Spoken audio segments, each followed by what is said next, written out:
Assalamualaikum warahmatullahi wabarakatuh. Hamdan wa salaman lillah, amma ba'du. Pada malam hari ini, saya akan menyampaikan sebuah materi yang masih berkaitan tentang syahadat. Syahadatnya Syekh Siti Jenar, atau yang dikenal yang pertama adalah syahadat syahidan. Ajarannya Syekh Siti Jenar itu dikenal dengan ajaran syahidan. Jadi ajarannya Syekh Siti Jenar, syahadatnya Syekh Siti Jenar itu dikenal dengan ajaran dengan syahadat syahidan. Syahidan satu akar kata dengan kalimat syahadat. Jadi syahidan ini kesaksian yang tidak cuma sekedar bersaksi, tapi juga sadar akan hakikat dirinya, hakikat Tuhannya, hakikat kehidupan ini, dan hakikat alam semesta. Jadi syahidannya Syekh Siti Jenar ini satu akar kata dengan syahadat, yaitu kesaksian yang tidak cuma sekedar bersaksi, tapi juga sadar akan hakikat dirinya, hakikat Tuhannya, hakikat kehidupan ini, dan hakikat alam semesta.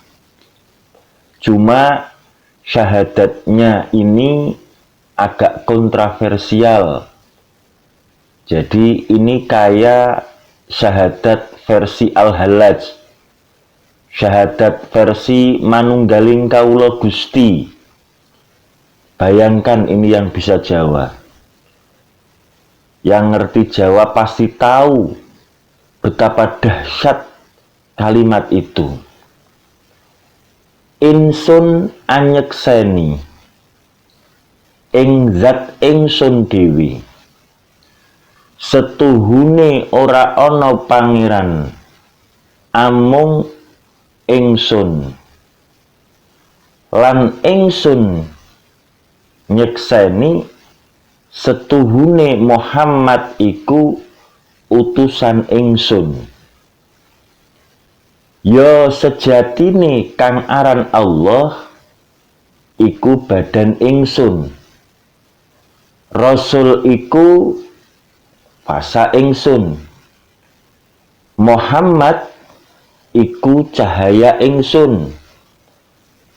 Ya ingsun kang eling kang ora kena lali, ya ingsun kang langgeng ora kena owah atau gingsir ing kahanan jati, ya ingsun kang waskita ora kesamaran ing sawiji-wiji, ya ingsun kang amur bawisasa kang kuwasa wicaksana ora kekurangan ing pangerti, biar sampurna padang trawangan, ora krasa apa-apa, ora ana katon apa-apa, mung ingsun kang ngliputi ing kabeh kelawan kodrat ingsun ing alam kabeh kelawan kodrat ingsun, ora katon apa-apa, mung ingsun kang ngliputi ing alam kabeh kelawan kodrat ingsun. Ini syahadatnya syahidan, sama penjelasannya dan agak mirip dengan ana al-haqnya Al-Hallaj, karena sumber ilmunya mungkin sama. Jadi kalau Syekh Siti Jenar ngomong ingsun, kalau bahasa Indonesia saya, Kalau Syekh Siti Jenar ngomong ingsun, itu nunjuknya bukan ingsun yang fisik. Bukan ingsun yang fisik aku yang ada ini. Tapi ingsunnya itu ingsunnya Allah subhanahu wa ta'ala. Orang jadi salah paham karena ingsun di situ ditafsirkan oleh Syekh Siti Jenar yang manusia. Padahal kalau pakai filsafatnya Al-Hallaj, ingsunnya itu ingsun yang akunya Allah. Karena yang berhak bilang aku hanya Allah subhanahu wa ta'ala. Yang akunya pasti ada itu hanya Allah. Yang akunya pasti ada itu hanya Allah. Akuku itu kan nggak mesti ada. Akunya saya ini nggak mesti ada. Akunya saya itu ada karena akunya Allah. Akunya aku itu tidak sejati. Fisikku ini tidak ada. Fisikku ini tidak ada gunanya. Kalau bagi Syekh Siti Jenar, fisik kita ini bangkai. Fisik kita ini mayat. Ketika ditinggalkan oleh Allah, tidak ada yang mau menyentuh kita. Kata Syekh Siti Jenar, malah najis. Jadi fisik ini gak ada, kata Syekh Siti Jenar. Bilang aku, itu bukan aku yang fisik ini. Berarti yang dimaksud Syekh Siti Jenar adalah aku yang rohani. Dan aku yang rohani itu wa nafakha fihi mir ruhi. Bagian dari ruhnya Allah subhanahu wa ta'ala. Jadi kalau bilang aku, yang pasti dirujuk bukan yang fisik ini. Wong ini cuma asalnya dari tanah. Fisik ini wong asalnya dari tanah, besok juga akan kembali ke tanah. Tanah yang merah. Tapi aku yang rohani dan akuku yang rohani itu hakikatnya Allah subhanahu wa ta'ala.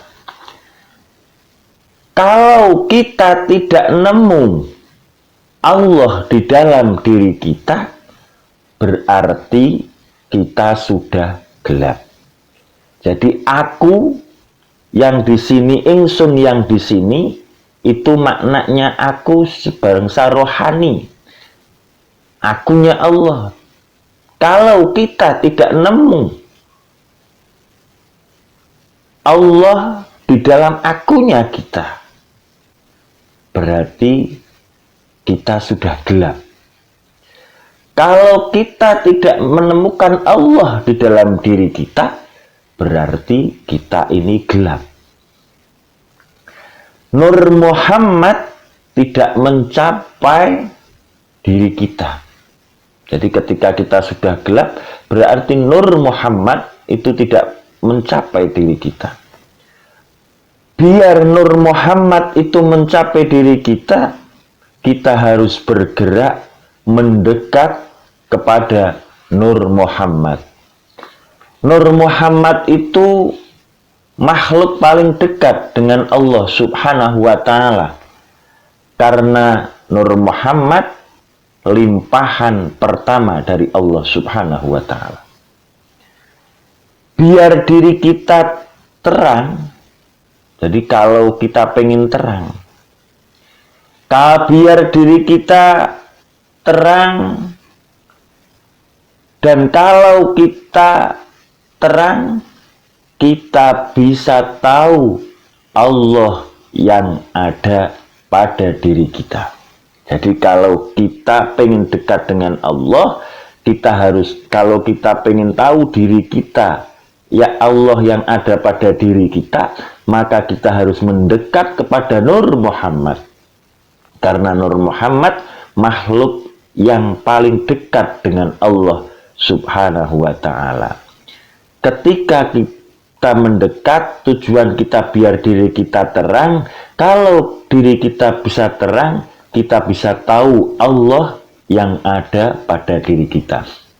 Itulah filosofinya Syekh Siti Jenar. Mirip dengan Al-Hallaj, mirip dengan Buya Yazid Al-Bustami, mirip dengan Ibnu Arabi. Jadi Syekh Siti Jenar ini bukan orang yang pertama yang mengatakan, yang berbicara semacam ini. Bahkan para wali yang lain pun insya Allah ngerti ajaran ini. Cuma mungkin karena pertimbangan masyarakat muslim yang belum dewasa saat itu, pertimbangan dakwah, pertimbangan orang muslim yang belum dewasa pada saat itu, masyarakat pada saat itu yang masih mu'alaf. Makanya para wali yang lain itu melakukan eksekusi kepada Syekh Siti Jenar. Ya kayak seperti Nabi Muhammad. Awal Nabi Muhammad berdakwah, Islam ketika didakwahkan ke masyarakat Arab, kan Islam yang sangat material. Lakukan ini, pahalanya ini. Lakukan itu, pahalanya ini. Kan sebenarnya itu untuk memancing orang supaya mau, dan setelah mau, biar dia merasa, kalau sudah merasa, harusnya sudah tidak terikat lagi pada yang fisik. Lah, itu maunya Syekh Siti Jenar dan kawan-kawan. Cuma para wali pertimbangannya mungkin dakwah, sehingga Syekh Siti Jenar dengan dukungan politik saat itu akhirnya dieksekusi. Merusak imannya masyarakat yang masih belum cerdas dan dewasa. Jadi syahadatnya namanya syasahidan. Lah ini yang bagi seseorang muslim yang syar'i, yang syariat, yang kaku, ini murtad. Berbicara seperti ini murtad. Murtad luar biasa. Mungkin juga sampai kafir mughaladzah sudah. Ya tidak bisa lagi ditolerir. Karena apa dikatakan bagi muslim yang kaku? Ya tidak bisa lagi ditolerir. Masa anggap dirinya Tuhan, padahal kita tidak sadar. Jangankan yang seperti ini, jangankan yang seperti yang diucapkan oleh Syekh Siti Jenar dan kawan-kawan. Ketika kita merasa benar, ketika kita merasa besar, ketika kita merasa sombong, ketika kita merasa kaya, ketika kita merasa bisa, itu sebenarnya juga kita menganggap diri kita seperti halnya Tuhan. Saya ulangi, jangankan yang diucapkan Syekh Siti Jenar,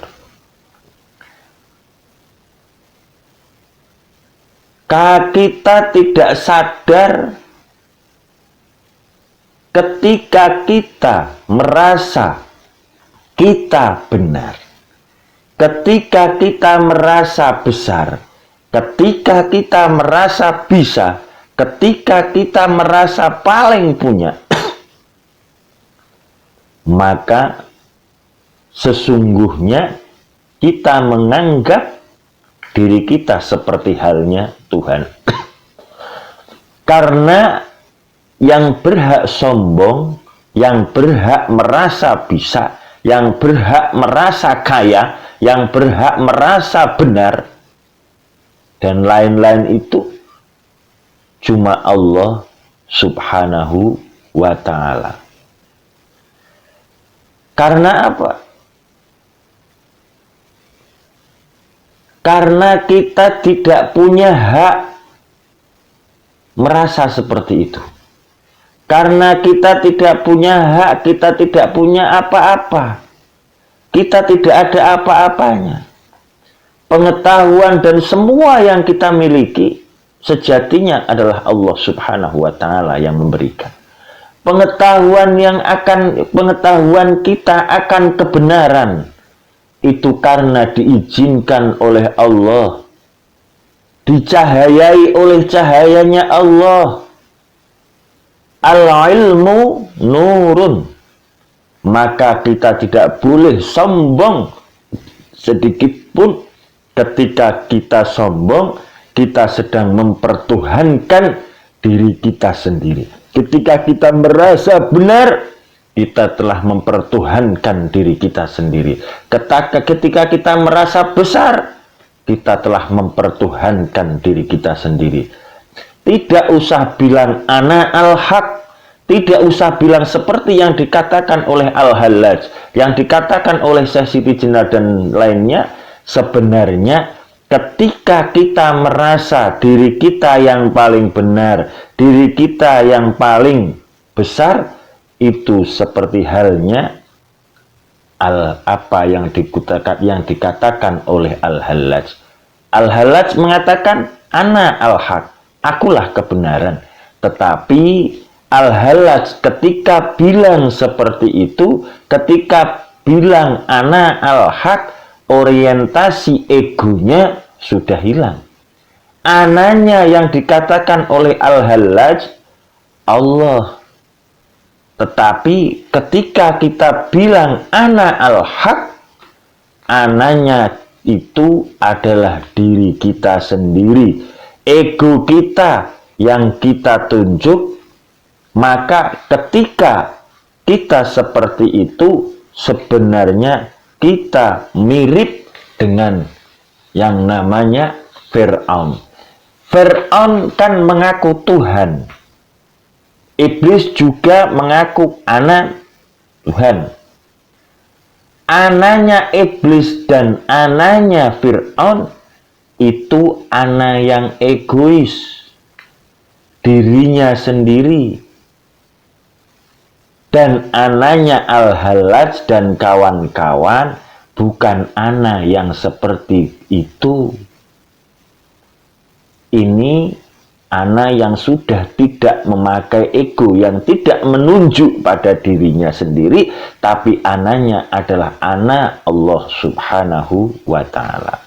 Maka hati-hati yang suka menyalahkan orang lain, yang suka meremehkan orang lain, yang suka merasa dirinya paling benar, yang suka merasa dirinya paling pintar, yang suka merasa dirinya paling kaya, yang suka merasa dirinya paling dekat. Hati-hatilah. Karena sesungguhnya seperti itu adalah menuhankan dirinya sendiri. Jangankan kita akan dekat dengan Allah, justru kita akan jauh dengan Allah Subhanahu wa Ta'ala.